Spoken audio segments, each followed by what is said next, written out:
Buen dia a todos. Donc, je suis Philippe Villeneuve, ostéopathe et posturologue, et je vais évoquer avec vous une partie de ce qu'on fait en posture-émotion, qu'on avait déjà développé précédemment. Donc, dans le cadre des pathologies fonctionnelles chroniques, on sait qu'il y a une comorbidité très importante avec le côté émotionnel, que ce soit dépression ou anxiété. Donc ça va nous permettre de résoudre davantage de cas cliniques, mais néanmoins, il y aura toujours des cas qui vont nous résister. Et à ce moment-là, il est intéressant d'envisager le côté transgénérationnel. Cet aspect transgénérationnel était, il y a encore quelques années, une histoire de sorcière. Et depuis une quinzaine d'années, maintenant, il y a des bases scientifiques importantes. Et dans les congrès sur la douleur, par exemple, on parle beaucoup de transgénérationnel. Alors, les patients transgénérationnels, souvent, on les repère assez facilement au niveau palpatoire. On va voir qu'ils sont en hypertonie à tous les niveaux. Et ce qui, en fait, cette hypertonie est consécutive au fait qu'ils soient à l'intérieur, ils ont une perception de vide, ce qui a été objectivé maintenant par des études. Et souvent, ils ont des difficultés à se repousser du sol.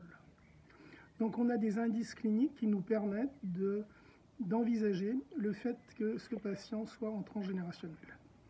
Ces patients qui ont du transgénérationnel, il est assez logique de penser que ce sont des patients compliqués à traiter. Pourquoi? Parce que tout simplement, l'origine, l'étiologie des dysfonctions émotionnelles ne se situe pas à leur niveau, mais au niveau antérieur, alors que ça soit au niveau des parents, des grands-parents, voire d'ailleurs. Alors, pour vous donner un exemple frappant que tout le monde avait par rapport à un individu que tout le monde connaît, si on prend Salvador Dali, tout le monde sait qu'il avait un comportement extrêmement exubérant. Et en fait, si on connaît son histoire, il avait un frère qui est décédé le jour où lui est né et qui s'appelait également Salvador Dali. Donc, ce qui fait que cet enfant était emmené sur sa tombe régulièrement, tous les dimanches, par ses parents.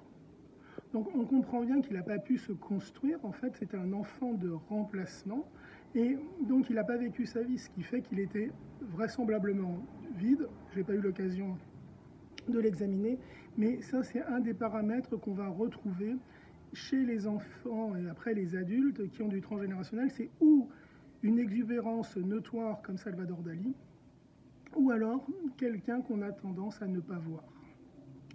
Donc à partir de là, il y a un protocole spécifique pour trouver avec une lecture corporelle l'endroit où va se situer, si on veut, la rupture dans la transmission des soutiens de base que sont pour chaque individu l'amour et la confiance en soi. Donc l'amour de soi et la confiance en soi qui permettront d'arriver à l'estime de soi.